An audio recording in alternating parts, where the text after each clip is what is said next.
सभी को नमस्कार। आज आप और मैं एलन मस्क की कंपनी स्पेसएक्स के बारे में थोड़ा समझेंगे। अंतरिक्ष अन्वेषण के क्षेत्र में एक अग्रणी कंपनी स्पेसएक्स, पूरा नाम स्पेस एक्सप्लोरेशन टेक्नोलॉजीज कॉरपोरेशन, एक अमेरिकी निजी कंपनी है जो रॉकेट और अंतरिक्ष यान के उत्पादन में विशेषज्ञता रखती है, जिसका मुख्यालय हॉथोर्न, कैलिफोर्निया में है।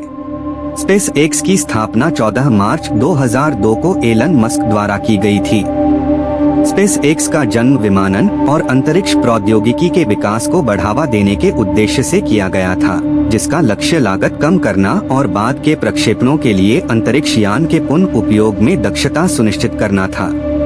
लेकिन उससे पहले 2001 में मस्क ने अंतरिक्ष अन्वेषण में सार्वजनिक रुचि को आकर्षित करने के लिए एक परियोजना के लिए विचार लाना शुरू किया। मस्क ने एक गैर लाभकारी संगठन में भाग लेना शुरू किया, जिसने मंगल ग्रह पर शोध किया और नासा के लिए धन की मांग की। उस समय मस्क ने कहा था कि यह उनके जीवन की सबसे दूर की यात्रा थी।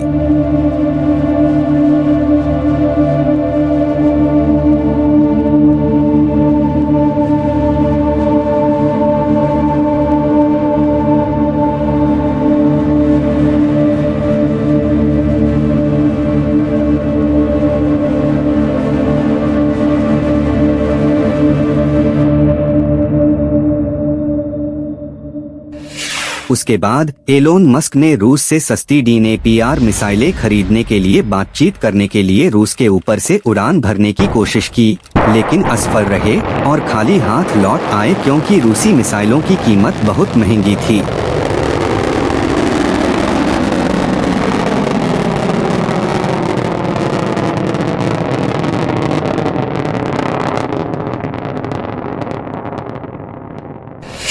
घर की उड़ान में मस्क को एहसास हुआ कि वह अपनी रॉकेट कंपनी शुरू कर सकते हैं। मस्क का मानना है कि स्पेसएक्स आधुनिक रॉकेट मॉड्यूल पुनः उपयोग प्रौद्योगिकी और सॉफ्टवेयर प्रौद्योगिकी को लागू करके प्रत्येक लॉन्च की लागत को काफी कम कर सकता है। 2002 की शुरुआत में मस्क ने अपनी नई अंतरिक्ष कंपनी के लिए कर्मियों की तलाश शुरू की। मस्क ने रॉकेट इंजीनियर टॉम मुलर, बाद में स्पेसएक्स के प्रणोदन के प्रभारी CTO से संपर्क किया और उन्हें भागीदार बनने के लिए आमंत्रित किया और स्पेसएक्स का आधिकारिक तौर पर जन्म हुआ। नवंबर 2005 तक कंपनी में 160 से अधिक कर्मचारी थे और उसने प्रमुख रॉकेट और अंतरिक्ष यान घटकों को डिजाइन, संयोजन और परीक्षण करना शुरू कर दिया था।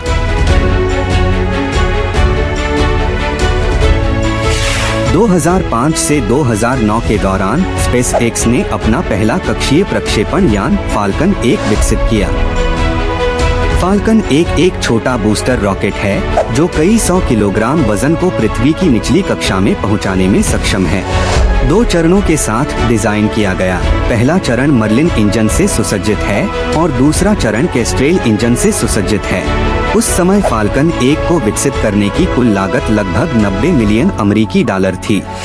2006 से 2008 के पहले 3 रॉकेट लॉन्च के बाद विफल हो गए और जब स्पेसएक्स की पूंजी खत्म हो गई तो वह कंपनी को लगभग खत्म करना चाहता था। हालांकि 28 सितंबर 2008 को सब कुछ बदलना शुरू हो गया जब चौथा प्रक्षेपण जबरदस्त सफलता प्राप्त हुआ। स्पेसएक्स के लिए एक महत्वपूर्ण मील का पत्थर चिह्नित करना।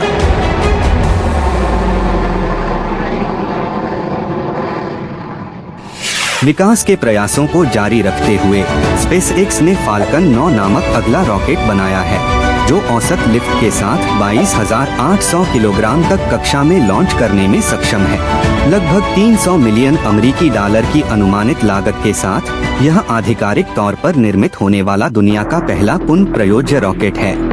जून 2010 में फाल्कन 9 को आधिकारिक तौर पर लॉन्च किया गया और ड्रैगन नामक अंतरिक्ष यान को कक्षा में स्थापित किया गया। यह गैर वाणिज्यिक प्रौद्योगिकी के विकास में एक महत्वपूर्ण कदम है।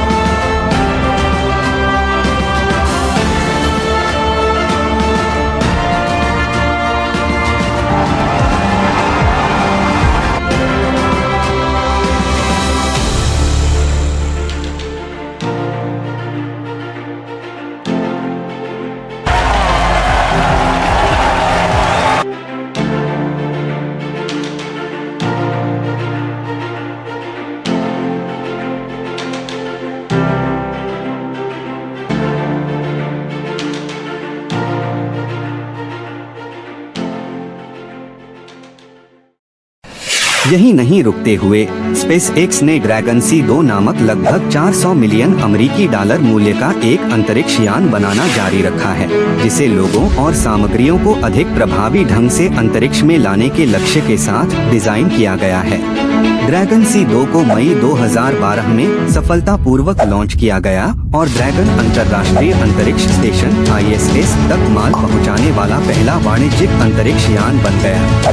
फिर 2015 में स्पेस एक्स ने लगभग $1 बिलियन की लागत से फाल्कन 9 पुनः प्रयोज्य विकास कार्यक्रम पर भारी खर्च किया। जून 2015 के अंत में फाल्कन 9 को पहली बार विफलता का सामना करना पड़ा और केवल 2 मिनट की उड़ान के बाद विस्फोट हो गया। यह घटना तब घटी जब हीलियम प्रेशर टैंक को पकड़ने वाला 2 फुट लंबा स्टील स्ट्रट त्वरण के बल के कारण विफल हो गया। यह उच्च दबाव वाले हीलियम को कम दबाव वाले प्रणोदक टैंक में प्रवाहित करने और दुर्घटना का कारण बनने की अनुमति देता है। हालांकि स्पेसएक्स पीछे नहीं हटा। फाल्कन 9 को 22 दिसंबर 2015 को सफलतापूर्वक लॉन्च किया गया था और यह फाल्कन 9 रॉकेट के पहले चरण की जमीन पर पहली लैंडिंग थी। इसके साथ ही 8 अप्रैल 2016 को फाल्कन 9 ने फाल्कन 9 रॉकेट के पहले चरण को भी समुद्र की सतह पर सफलतापूर्वक उतारा। फिर दूसरी मिसाइल घटना सितंबर 2016 की शुरुआत में हुई। फाल्कन 9 $200 मिलियन मूल्य प्रणोदक लोडिंग के दौरान फट गया और नष्ट हो गया। विस्फोट प्रणोदक के रूप में उपयोग किए जाने वाले तरल ऑक्सीजन के कारण हुआ था, जो कार्बन संलयन हीलियम टैंकों के साथ जमने और प्रज्वलित होने के बिंदु तक ठंडा हो गया था। हालांकि यह सफल नहीं रहा, जिसके कारण कंपनी ने इसका कारण जानने के लिए लॉन्च को 4 महीने के लिए रोक दिया। जनवरी 2017 तक स्पेसएक्स वापस आ गया और पहले से कहीं बेहतर हो गया। 30 मार्च 2017 को अगला प्रक्षेपण पूरी तरह सफल रहा, क्योंकि फाल्कन 9 पहली बार पृथ्वी पर लौटा और अंतरिक्ष यान के हिस्सों का पुनः उपयोग किया गया।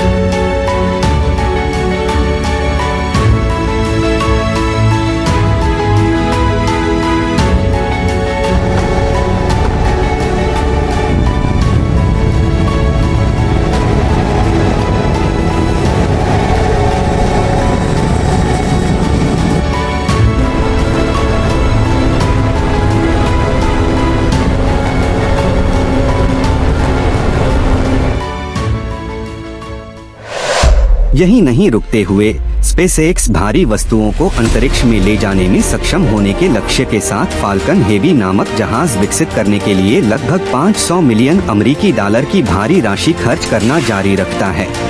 फाल्कन हेवी वर्तमान में उपयोग में आने वाला दुनिया का सबसे शक्तिशाली रॉकेट है। इसमें 3 बूस्टर शामिल हैं और यह 64 टन तक वजन वाली वस्तुओं को पृथ्वी की निचली कक्षा में उठा सकता है।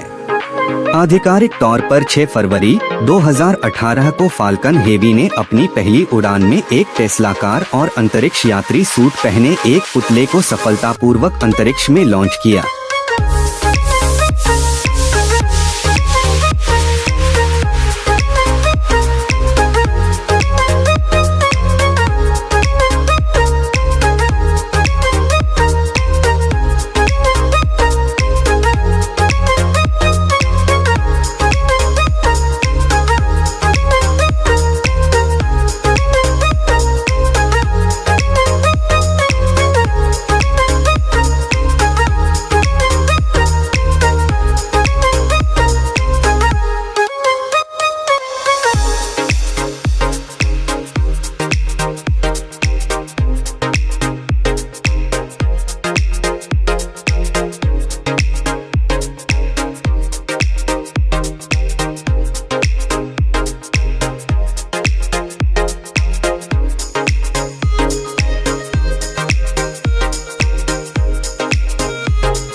अगले वर्ष 2019 में स्पेस एक्स ने नासा के साथ एक अनुबंध पर हस्ताक्षर किए और अंतरिक्ष यात्रियों को अंतर्राष्ट्रीय अंतरिक्ष स्टेशन ISS में लाने की इच्छा के साथ 2.6 बिलियन अमेरिकी डॉलर की क्रू ड्रैगन नामक अगली परियोजना शुरू की। मार्च 2019 में क्रू ड्रैगन डेमो एक सफलतापूर्वक लॉन्च हुआ और अंतर्राष्ट्रीय अंतरिक्ष स्टेशन ISS पर उतरा।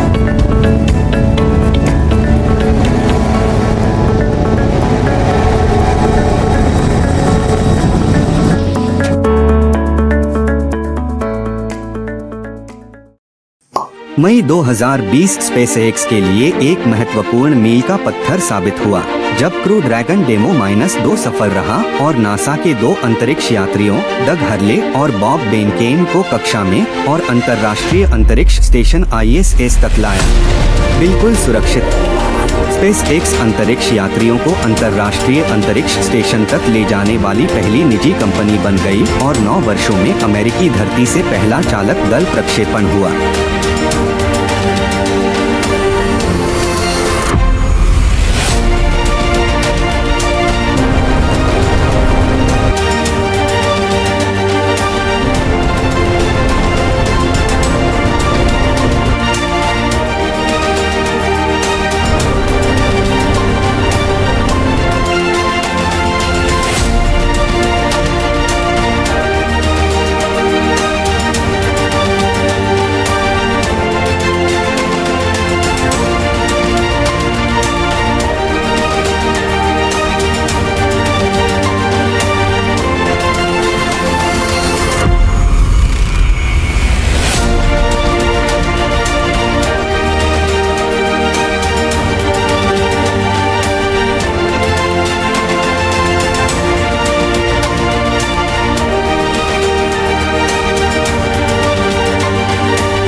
दो 2019 में स्पेसएक्स ने अंतरिक्ष में बड़ी संख्या में स्टारलिंक उपग्रहों के प्रक्षेपण के समानांतर भी विकास किया।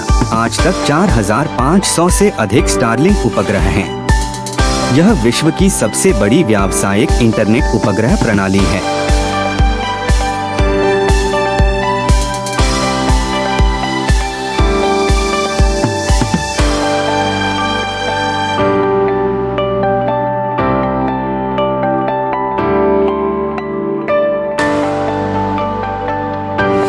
स्पेसएक्स यही नहीं रुकता, बल्कि बड़े लक्ष्य भी निर्धारित करता है, जैसे अंतरिक्ष पर्यटकों और अंतरिक्ष यात्रियों को चंद्रमा पर लाने के उद्देश्य को पूरा करने के लिए नासा के सहयोग से लगभग 28 बिलियन अमेरिकी डॉलर के अनुमानित बजट के साथ आर्टेमिस नामक परियोजना के साथ 2024 तक चंद्रमा तक पहुंचने का लक्ष्य है। अधिक दूर के भविष्य में स्टारशिप नामक लक्ष्य कंपनी की मंगल ग्रह पर बसने और पृथ्वी पर महाद्वीपों के पार उड़ान भरने की महत्वाकांक्षा को वास्तविकता में बदल सकता है।